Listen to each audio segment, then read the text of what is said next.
நீங்க தான் சட்டையை புடிச்சில்னு தள்ளினீங்க. நீங்க பிரெக்னன்ட் லேடி கூட பார்க்காம மேல கை வச்சீங்க.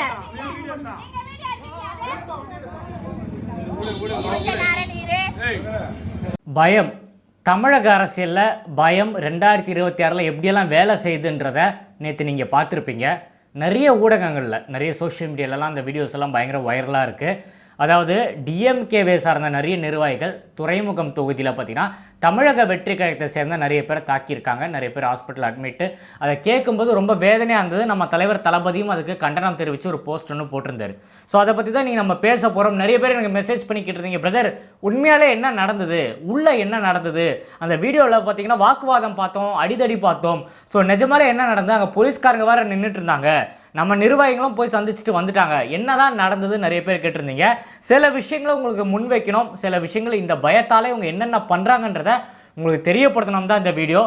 வாங்க வீடியோக்குள்ளே போகலாம். ரோட் சைடு அம்பானிஸ் நேயர்கள் அனைவருக்கும் வணக்கத்தை தெரிவிச்சுக்கிறேன்.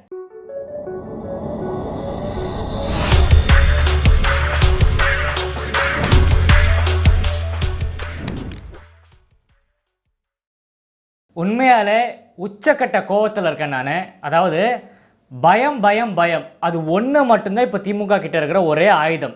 அவங்க முடிவு பண்ணிட்டாங்க, இவங்களெல்லாம் பார்த்தீங்கன்னா மக்கள்கிட்ட கொண்டு போய் நம்ம ஓட்டுக்கிட்ட இனிமேல் ஜெயிக்க முடியாது. ஸோ நம்ம இந்த தமிழக வெற்றி கழகத்தை அழிச்சா மட்டும்தான் நம்மளால் இங்கே இருக்க முடியும்ன்றதை அவங்க நல்லா தெரிஞ்சுக்கிட்டாங்க. இல்லைனா இந்த மாதிரி வன்முறையெல்லாம் அவங்க இறங்கவே மாட்டாங்க. அதாவது இப்போ நம்ம இருக்கிற இயர் என்னன்னு பார்த்தீங்கன்னா 2026. எல்லா விஷயத்திலும் தமிழ்நாடும் நம்ம வேர்ல்டு எல்லாமே பார்த்தீங்கன்னா அப்கிரேட் ஆகிட்டு தான் போகுது. ஒவ்வொரு விஷயத்தில் நம்ம லைஃப் ஸ்டைலாக இருந்தாலும் சரி, எல்லா விஷயத்துலையும் நம்மளோட நடைமுறைகள், நம்மளோட ஃபோன் கூட பார்த்தீங்கன்னா 2 மாதத்துக்கு ஒரு வாட்டி அப்டேட் ஆகுது. அந்த மாதிரி எல்லாமே ஃபியூச்சர்ஸ் எல்லாமே அப்டேட் ஆகி போகும்போது இந்த பொலிட்டிக்ஸ், இந்த தமிழக அரசியல் மட்டும் பின்னோக்கி போகுது. அதாவது ஆரம்ப காலத்தில் நீங்கள் கதைகள் எல்லாம் படிச்சிருப்பீங்க. ராஜா காலத்தில் பார்த்தீங்கன்னா ஆட்சியை பிடிக்கணும்னா போருக்கு போவாங்க. போருக்கு போய் சண்டை போட்டு அவங்கள வீழ்த்தின அப்புறம் பார்த்தீங்கன்னா அந்த இடத்த அவங்க பிடிப்பாங்க. ஸோ அதுதான் பார்த்தீங்கன்னா இப்போ நடந்துட்டுருக்குது. அவங்களால மோதி பார்க்குறாங்க, முட்டி பார்க்குறாங்க, என்னென்னமோ பண்ணி பார்க்குறாங்க, அவங்களால முடியல. அதில் நல்லா அங்கே இருக்கிற மக்கள் அழுத்தமாக சொல்கிற ஒரு பேர் பிகே சேகர் பாபு. பிகே சேகர் பாபு தான் கிட்டத்தட்ட 100 பேர் அமைச்சிருக்காரு. அதாவது அதில் ஒரு கர்ப்பிணி பெண்ணை பார்த்தீங்கன்னா 4 மாதமாக இருக்காங்க, அவங்கள இழுத்து போட்டு அடிச்சிருக்காங்க. ஸோ அது கேட்கும்போது நிஜமாலே ரொம்ப வலிச்சுதுங்க. அந்த இடத்துல நான் இல்லாமல் போயிட்டேனேன்ட்டு. அந்த அளவுக்கு தமிழ்நாட்டில் ஒரு சேஃப்டி இல்லை, பெண்களுக்கு பாதுகாப்பு இல்லை திமுக அரசால்.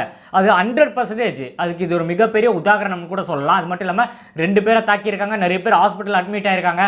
இம்மீடியட்டாக நம்ம கழகத்தில் இருக்கிற நம்ம Aadhav Arjuna sir, CTR Nirmalkumar sir எல்லாருமே சேர்ந்து அந்த பகுதிக்கு போயிருக்காங்க. போய் போலீஸ்காரங்களை பார்த்துருக்காங்க. நிறைய விஷயங்கள்லாம் நடந்திருக்கு. அப்போ அவங்க சொன்ன விஷயம் என்னென்னா, வீடு வீடாக போய் என்ன பண்ணுறாங்க, நம்ம விஜயனுக்கு ஓட்டு வருதான்னு சொல்லி நம்ம தோழர்கள் வீடு வீடாக பாருங்க. அது தமிழ்நாட்டில் நிறைய இடத்துல நடந்துட்டுருக்கு. இதை தெரிஞ்சோன்னா பிகே சேகர் பாபு டீம் அவர் சொல்லி கிட்டத்தட்ட 100 பேருக்கு மேலே வந்து அங்கே அடிதடி ஆரம்பிச்சிருக்காங்க. லேடிஸ் மேலே கை வைக்கிறதுக்கு யாருங்க பர்மிஷன் கொடுத்தது? ஸோ கேவலமாக பேச மாட்டாங்க. வெளி மாநிலத்திலலாம் எல்லா ஊர்லையும் என்ன சொல்லுவாங்க, தமிழ்நாட்டில் பாருங்கள் பெண்களுக்கு பாதுகாப்பு இருக்கிற பெண்கள் எல்லாம் போட்டு அடிக்கிறாங்க, அதுவும் கர்ப்பிணி பெண்கள் அடிக்கிறாங்கன்னு சொன்னால் யாருக்கு அசிங்கம்? ஒரு தமிழக அரசு இது வரைக்கும் முதலமைச்சர் அதை பற்றி ஒரு வாயை திறக்கல. கே சேகர் பாபு எங்கே போய் ஒளிஞ்சிருக்காருன்னு கூட தெரில. அந்த அளவுக்கு கேவலமான விஷயம் பண்ணியிருக்காங்க. அவங்க அடிக்கிற வீடியோஸ்லாம் நான் பார்த்தேன், நிஜமாலே பதட்டமாக இருந்தது. ஸோ இந்த மாதிரி ஒரு தமிழ்நாட்டில் நம்ம வாழ்ந்துட்டுருக்கோம்னு சொல்லும்போது ஆனால் பயம் வந்துச்சுங்க. அவங்களுக்கு 100% தெரிஞ்சிச்சு, நம்ம வீதிக்கு போய் மக்களை சந்தித்து ஓட்டு கேட்க நம்மளால் முடியாது, எப்படியாச்சும் கோல்மால் பண்ணி காசை இறக்கி இந்த மாதிரி பயம் கொடுத்து அடித்து மிரட்டி இந்த மாதிரி ஆட்சியை பிடிக்கலான்னு பார்க்குறாங்க. தமிழக வெற்றி கழகத்தை அது நடக்கவே நடக்காது. நீங்கள் எங்களை வேறு மாதிரி நினச்சிருக்கீங்க, நாங்கள் அந்த மாதிரி கிடையாது. ஸோ எங்கள் அண்ணன் பார்த்தீங்கன்னா டீசெண்டான பொலிட்டிக்ஸ் பண்ண சொல்லியிருக்கோம். அதனால் டீசெண்டான பாதையில் நாங்கள் போயிட்டுருக்கோம். 5 நிமிஷத்தில் ஒரு மெசேஜ் போதும். ஒரு மிகப்பெரிய எக்ஸாம்பிள் நான் உங்களுக்கு இந்த நேரத்தில் தெரியப்படுத்துகிறேன். எங்கள் கழக பொதுச் செயலாளர் ஒரு வாட்டி டி நகர் சைடில் பார்த்தீங்கன்னா அரெஸ்ட் பண்ணாங்க.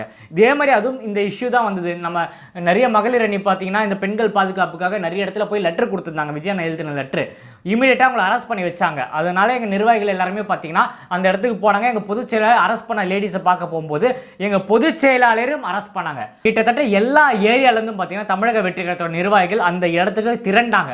திக்குமுக்கு ஆடி போச்சு அந்த ஏரியா. இமீடியட்டாக அந்த போலீஸ்காரங்க 1/2 மணி நேரத்தில் எங்கள் பொதுச் செயலாளர் ரிலீஸ் பண்ணாங்க. ஸோ அந்த அளவுக்கு பவர்ஃபுல்லான ஆளுங்க.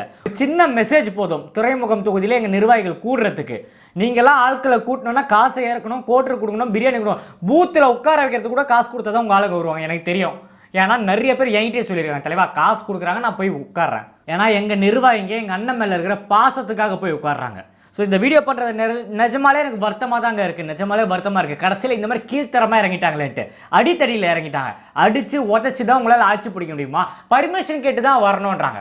யோ உனக்கு வேணா நீ இறங்கி வேலை செய்யா, நீ எதுக்கே எங்களை தடுக்கிற? நாங்கள் வந்து உங்களை கேட்டோமா?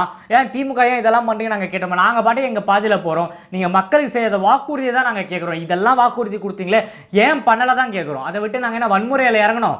உங்களுக்கு பயம் எங்கே விஜய் அவர்கள் ஜெயிச்சிட போகிறாரோ, அவங்களோட வேட்பாளர் ஜெயிச்சிட போகிறாங்களோ, 234 தொகுதியிலும் விஜய் தான் வேட்பாளர்னு சொல்லிட்டாங்க. ஸோ அதனால் அவர் முகத்துக்கு தான் ஓட்டுன்னு எல்லாருக்குமே தெரியும். ஸோ எப்படியாவது அதை கலைச்சிடணும், உடச்சிடணும்னு சொல்லி பெண்களை போய் அடிக்கிறீங்களே. நீங்களா ஆம்பளைங்களா சொல்லுங்கள் பார்ப்போம். ஒரு பெண்கள் மேலே கை வைக்க உங்களுக்கு எப்படி மனசு வருது? ஸோ நிஜமாலே இந்த நேரத்தில் ரோட் சைடு அம்மானி டீம் சார்பாகவும் தமிழக வெற்றி கழகம் சமூக ஊடக அணி சார்பாகவும் இந்த நேரத்தில் வன்மையாக கண்டிக்கிறேன். நான் கூட ஒரு பதிவு லேட்டஸ்ட்டாக போட்டிருந்தேன். அந்த வீடியோ பார்த்தோன்னே அதாவது ஒருத்தர் அப்படியே ஆவேசமாக வர்றாரு. அவர் அடிக்கிறதுக்கு கையை உங்க 2-3 பேர் அடிச்சிருக்காங்க.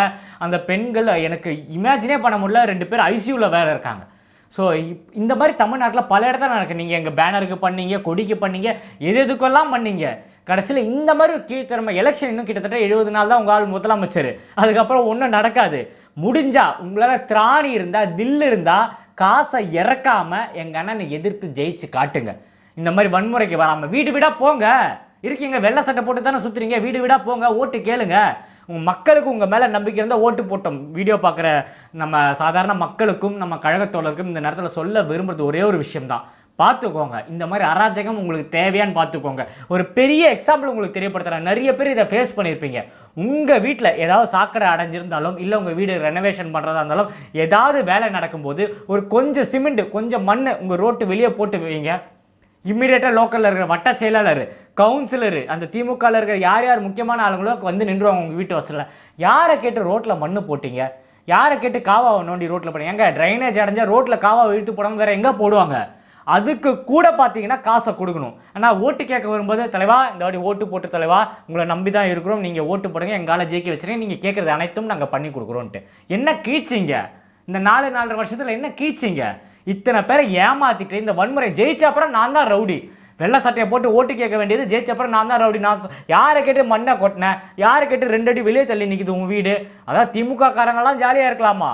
மீதி இருக்கிறவன் எவன் ஓட்டு போடல, எவன் எதிர்கட்சி, அவனெல்லாம் பார்த்து கேள்வி கேட்க வேண்டியது. ஸோ இதுதான் தமிழ்நாட்டில் நடந்துட்டு இருக்கு. இது எல்லாம் மாறும். மக்கள் சிந்திங்க. தமிழக வெற்றி கழகத்துக்கு இந்த வாட்டி வாய்ப்பு கொடுங்க. உங்கள் வீட்டில் ஒருத்தர் அவர். அதனால் நீங்கள் கேட்குறது, நீங்கள் நினைக்கிறது எல்லாமே நீங்களே பண்ணலாம். நீங்கள் அவர் வரணும், இவர் வரணும், அவரை சந்திக்கணும், இந்த சீனே இங்கே கிடையாது. எல்லாருமே தமிழ்நாட்டு மக்கள் அனைவருக்கும் பார்த்தீங்கன்னா தலைவர் தளபதியால் ஒரு மிகப்பெரிய ஒரு புரட்சி ஏற்பட போது, மக்களுக்கு எல்லாம் நல்லாட்சி வரப்போகுது. அதில் எந்த மாற்றமும் இல்லை. இப்போ அந்த ஹாஸ்பிட்டலுக்கு நைட்டு நேரத்தில் கூட பார்த்தீங்கன்னா எங்கள் கழக துணை பொதுச் செயலாளர் நம்ம ராஜ்மோகன் அண்ணனும், கொள்கை பரப்பு அணியில் இருக்கிற நண்பர் லயலாமணி அவர்கள்லாம் ஹாஸ்பிட்டல் போய் நின்று இருக்காங்க. அப்போ அந்த நேரத்தில் கூட பார்த்தீங்கன்னா அவங்கள உள்ளவில்லை. அதாவது அடிபட்டு கிடக்கிறத நம்ம நிர்வாகிங்க, அவங்கள பார்க்க போகிறது நம்ம தோழர்கள் தான் போகிறவங்கள வெளியே தடுத்து நிறுத்தம். நீங்கள் உள்ளே போய் பார்க்க முடியாது. ஏன் கேட்டால் இல்லை உள்ளே கேட்டு வரணும், பர்மிஷன் கேட்கணும். அதாவது எங்கள் ஆளுங்களை அடித்து உள்ளே படுக்க போட்டிருக்கீங்க, அதை நாங்களே போய் பார்க்கக்கூடாதுன்னு சொல்கிறேன். எங்களை தடுக்க நீங்கள் யார்? வெளியே அவ்வளோ வாக்குவாதம் நடந்து, அவ்வளோ பேச்சுவார்த்தைகள் நடந்து, அதுக்கப்புறம் உள்ள அவங்க போய் அந்த பேஷண்ட்ஸை போய் பார்த்துருக்காங்க. அடிபட்டிருந்தாங்களா நம்ம தோழர்களை போய் பார்த்துருக்காங்க.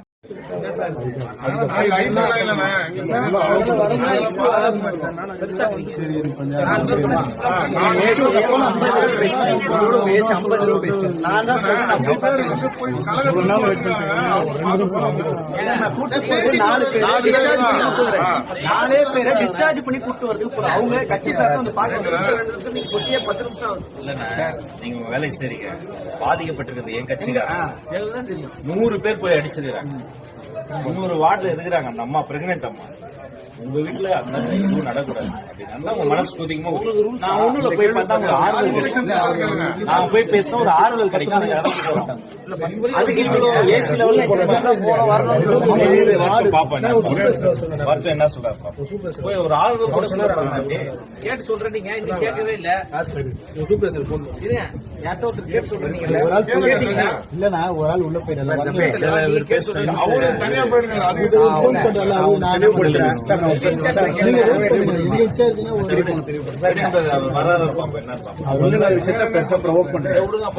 நாங்க 4 பேர் போயிட்டு வந்தவங்க ஏசி எதுவும் சொல்ல போறது இல்ல. அது நான் தானே பேசிக்கிட்டு இருக்கேன் மணி ஜெகதீஷ்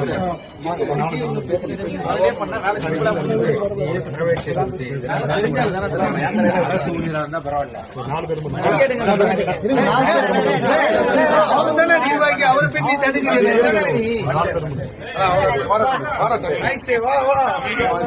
அங்க இருக்கிற லேடி பிரஸ் மீட் கொடுக்குறாங்க.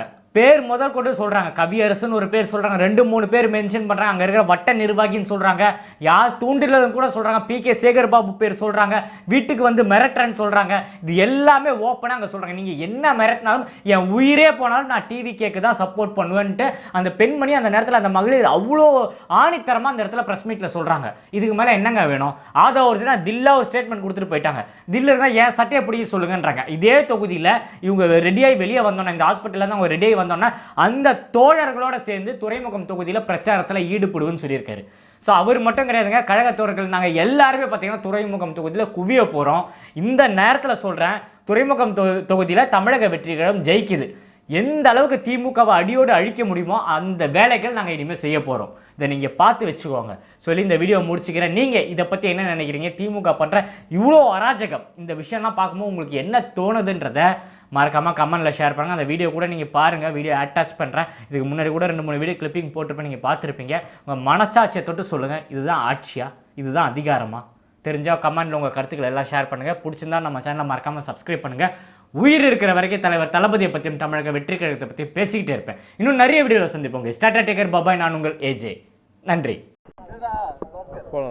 அனைவருக்கும் வணக்கம்.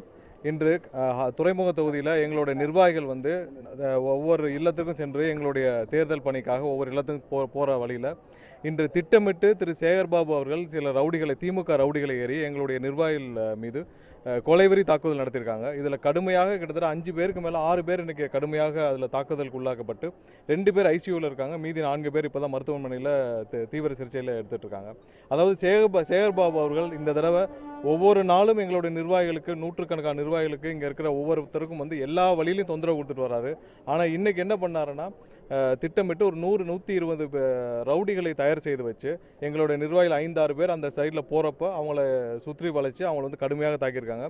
ஒரு பெண் நிர்வாகி, அவர் வந்து அந்த பெண் வந்து கர்ப்பிணி பெண், அந்த பெண்ணையும் எந்தவித தயவுதாட்சியம் இல்லாமல் கடுமையாக தாக்கப்பட்டிருக்கு. அந்த பொண்ணு வந்து இப்போ ICUவில் இருக்குது.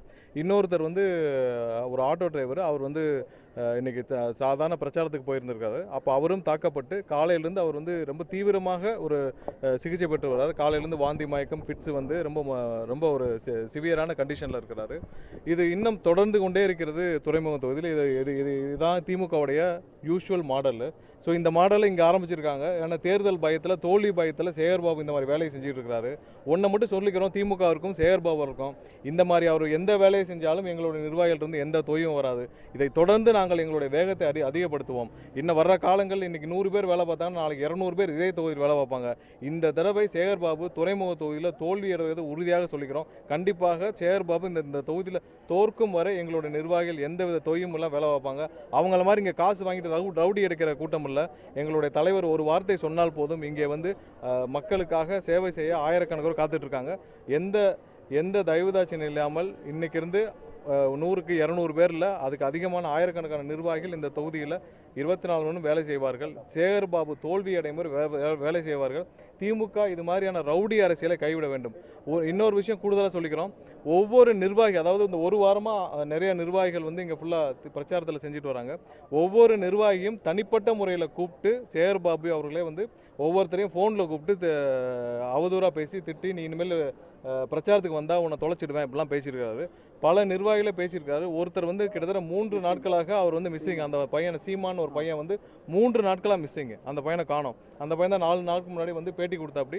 அந்த பையனை வந்து 3 நாளில் மிஸ்ஸிங். அந்த பையனுக்கு தனியாக அவரே வந்து ஃபோன் பண்ணி பேசியிருக்காரு. இப்போ இந்த சகோதரர் இருக்காங்க, இவங்களுடைய கணவர் தான் வந்து ICUவில் ரொம்ப முடியாமல் இருக்கிறாரு. அவர் ஏற்கனவே தலையில் அடிபட்டிருக்கு. காலையிலேருந்து வாந்தி, ஃபிட்ஸு 2 தடவை வந்துருச்சு. அவர் வந்து ரொம்ப சிவியராக இருக்கிறாரு.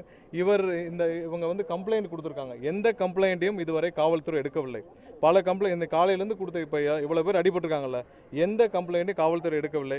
இன்றைக்கி நாங்கள் ஹைகோர்ட்லேயும் மென்ஷன் பண்ணியிருக்கிறோம். அதாவது நீங்கள் இந்த கம்ப்ளைண்ட் எடுக்க மாட்டேன்றாங்க, எஃப்ஐஆர் பதிவு செய்யணும்னு. ஒருத்தர் காலையிலேருந்து ஐசியூவில் இருக்காங்க 2 பேர், அதற்கே காவல்துறை கம்ப்ளைண்ட் எடுக்கல. ஒரு பேசிக் கம்ப்ளைண்ட் ஒரு சிஎஸ்ஆர் கூட கொடுக்கல. இது வரைக்கும் எஃப்ஐஆரும் பதிவு செய்யப்படவில்லை. எல்லாவற்றையும் நாங்கள் முறையாக நீதிமன்றத்தில் நாடுவோம்.